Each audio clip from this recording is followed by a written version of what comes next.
नमस्कार, आप देख रहे हैं द न्यूज वर्ड्स और हमारे साथ द न्यूज वर्ड्स के संपादक अरुण कुमार पांडे सर हैं। देखिए, कल चुनाव की रणभेरी बज चुकी है, चुनाव की तारीखों का ऐलान हो चुका है और अब बारी जो अटका पड़ा है, लटका पड़ा है, सीट शेयरिंग का मामला बिहार के दोनों गठबंधनों में, इंडिया गठबंधन और एनडीए गठबंधन, उसकी है।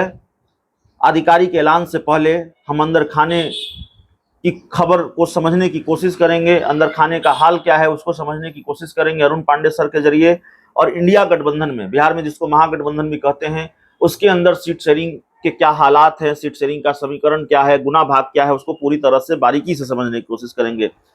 महागठबंधन में सीट शेयरिंग का क्या हाल है सर, और कौन सी सीट किसके खाते में जा रही है? ये पहले अब चुनाव आयोग तो इन सभी दलों से भी आगे निकला जी कि पूरे देश में 543 लोकसभा सीटों के लिए चुनाव कराने हैं और पूरे देश के लिए चुनाव आयोग ने जी 7 चरणों में चुनाव कराने की घोषणा कर दी। सब कुछ तय कर दिया। 19 अप्रैल से होगा, वोटिंग होगी और 1 जून तक कहिए कि सभी 7 चरण के होंगे। उसमें 3 राज्यों में, यूपी में, वेस्ट बंगाल में और बिहार में 7 चरण में ये चुनाव होने हैं। बिहार में लोकसभा की 40 सीटें हैं और 40 सीटों के लिए 19 अप्रैल से ये वोटिंग शुरू होगी। 1 जून को अंतिम रूप से पटना साहिब, पड़ोस का नालंदा और इन सीटों के लिए चुनाव होना है। तो चुनाव आयोग ने अपना काम कर लिया, लेकिन एक तरफ जहां विपक्ष जो है इसको लेकर उसे हैरान है, कहिए परेशान है, दर्द है कि 7 चरणों में चुनाव क्यों हो गए। जैसे ही चुनाव कार्यक्रम की घोषणा की तो कांग्रेस अध्यक्ष खड़गे साहब ने कही कि भाई क्यों ही इतना फेज में चुनाव हो रहा है। जिस स्टेट में 30-32 सीटें हैं वहाँ 4 फेज 3 फेज में करा रहे हैं, 1 फेज में करा रहे हैं। बिहार में 40। तो विपक्ष को दाल में काला इन अर्थ में दिख रहा है कि प्रधानमंत्री नरेंद्र मोदी की भी कंस्टिट्यूंसी बनारस जो वाराणसी है उसका भी अंतिम चरण में 1 जून को चुनाव होगा।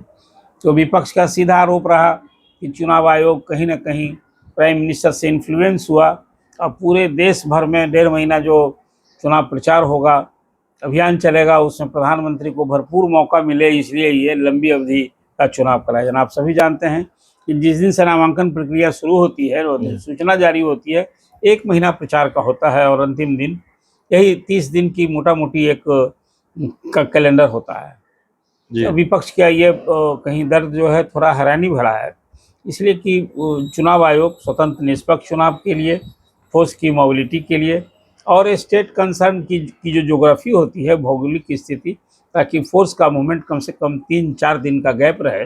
एक जगह जहीं कराता है तो फोर्स फिर दूसरे कंस्टिट्यूंसी के लिए मूव करता है। ये एक दृष्टिकोण रख करके चुनाव आयोग सब कुछ तय करता है।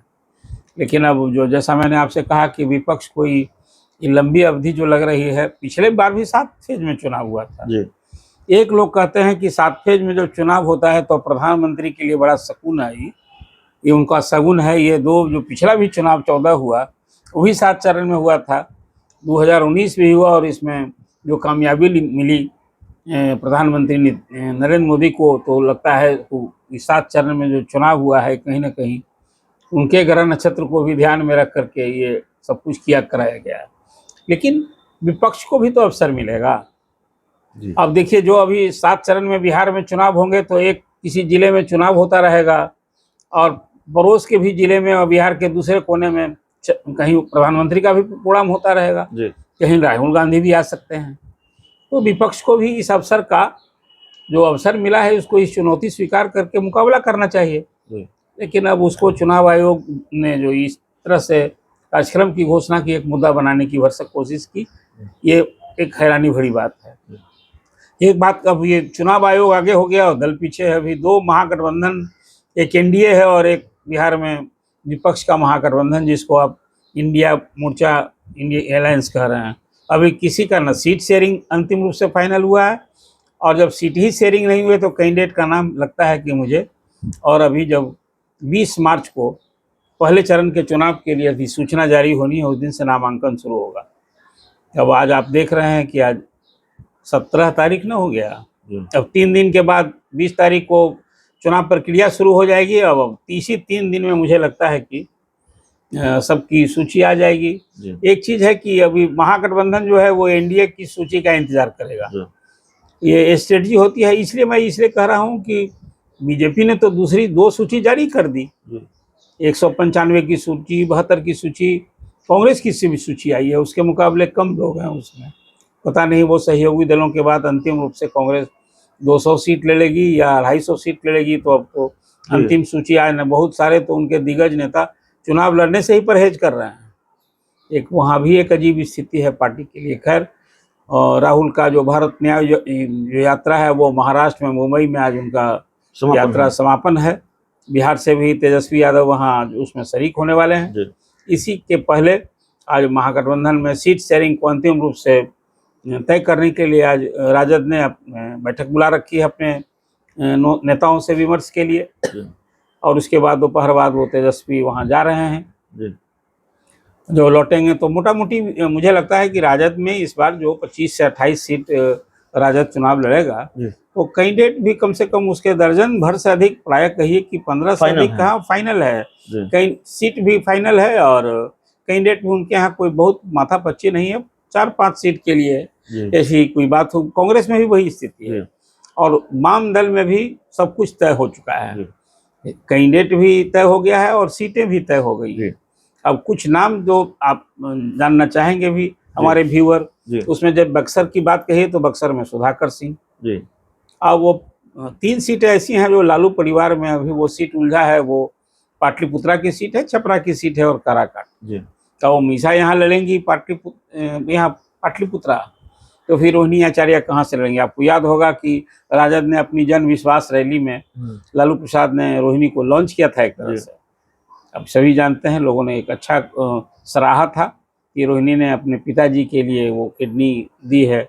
तो इस तरह से खुद भी कहते हैं लालू जी कि भाई हमारा तो ये पुनर्जन्म हुआ है और ये हमारी बेटी का ही इसमें योगदान है। तो निश्चित पिता का भी अब फर्ज बनता है कि जो वो दे सकते हैं। तो जैसे 2 बेटों को राजनीति में स्थापित किया है, बेटी भी स्थापित है मीसा भारती। राबड़ी जी को तो अपनी जगह मुख्यमंत्री ही बनाया था उन्होंने, आज वो विधान परिषद में विपक्ष की नेता हैं और फिर परिषद में चुनी गई हैं। तो अब फिर एक बेटी के लिए भी करना फर्ज बनता है। मुझे लगता है कि रोहिणी इस बार, हम सबको लग रहा था कि वो तो राज्यसभा जाएंगी, और राज्यसभा नहीं गई। फिर उसके बाद परिषद का भी अवसर आया, उसमें भी नहीं मिला, तो चुनाव से ही हो सके वो आए। अब तो एक चीज़ है, कुछ सीटें हैं जैसे बांका है, जयप्रकाश नारायण यादव का ऑलमोस्ट तय है। भागलपुर में फिर बुलो मंडल बनाए जा सकते हैं। दरभंगा से ललित यादव का नाम है। उजियारपुर से आलोक मेहता हैं, उनका है, उनकी चर्चा की हो सकते हैं। मुजफ्फरपुर से कांग्रेस की खाते में जानी की बात हो रही है, तो विजय चौधरी वहाँ से ऑलमोस्ट कहिए तय है कि वहाँ वो होंगे कैंडिडेट। इसी तरह से कई और सीटें हैं जहाँ की सबका नाम चेहरा ऑलमोस्ट तय ही दिख रहा है कि वहाँ कोई नहीं। तो लेकिन इंतजार है वही एनडीए की सूची आनी चाहिए। एनडीए में जैसा मैंने आपसे पहले भी कहा है कि उसमें कम से कम 7-8 कैंडिडेट जो सीटिंग गेटिंग नहीं हो रहा है वो बेटिकट होंगे। कुछ सीट की अदला बदली होनी है, जैसे जीतनराम मांझी जी के लिए गया सीट जो जदयू की है, तो नेचुरल वो सीटिंग है वो जाएगी। काराकाट उपेंद्र कुशवाहा लड़ते हैं। तो अभी तक जो बातें हो रही थी वो मुकेश सहनी को लेकर, वो मैंने आपसे पहले भी ये बात की थी कि वो अभी पहेली बने हैं, मुखातिब हैं एनडीए तरफ। लेकिन अब एक शर्त उन्होंने रखी थी कि जो कोई मल्लाह समाज को आरक्षण देगा उसको अनुसूचित जाति की श्रेणी में, फिलहाल एक शर्त आई है कि जो वायदा भी करेगा, भरोसा भी देगा, आश्वासन देगा, हम उससे हाथ मिलाएंगे। शायद अब एक कोई शर्त पर तो बीजेपी किसी को न शामिल करने के लिए तैयार दिखती है। फिर वो बात बनती है कि क्या करते हैं मुकेश सहनी। और वो अभी जब सीट एनडीए की सूची का भी अंतिम रूप से वहाँ भी मोटा मोटी कौन कितनी सीट लड़ेगा तय है ये। लेकिन अब पारस का जैसे है, पारस की बात तो अब हो गई कि अब उन्हें आउट होना है एनडीए से। वो पद भी छोड़ना, खुद ही वो पद छोड़ेंगे। और इसलिए कि अब चिराग जब वहाँ हाजीपुर से लड़ रहे हैं, भले ही कह रहे हैं वहाँ पारस कि हम फिर हाजीपुर से ही हम लड़ेंगे, हम नहीं छोड़ेंगे, तो वो तो एनडीए से कैंडिडेट थोड़ेंगे। वहाँ तो बीजेपी सपोर्ट बीजेपी के साथ होगा। और बीजेपी जैसा चिराग ने कहा है कि 5 सीट उनके लिए बन गई है, तो लोजपा के जो सिटिंग एमपी थे, जो पुरानी लोजपा की बात कर रहा हूँ, उसमें 3 लोगों का तो मामला फंसी न गया है। जी।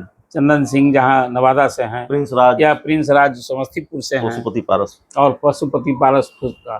तो एक तस्वीर यही है, चुनाव आयोग अब चुनाव की तिथि लेकर तैयारी करके सामने आ गया है। जी। और जो बिहार में 40 लोकसभा सीट वाले, बिहार में जो पिछले चुनाव में 39 सीट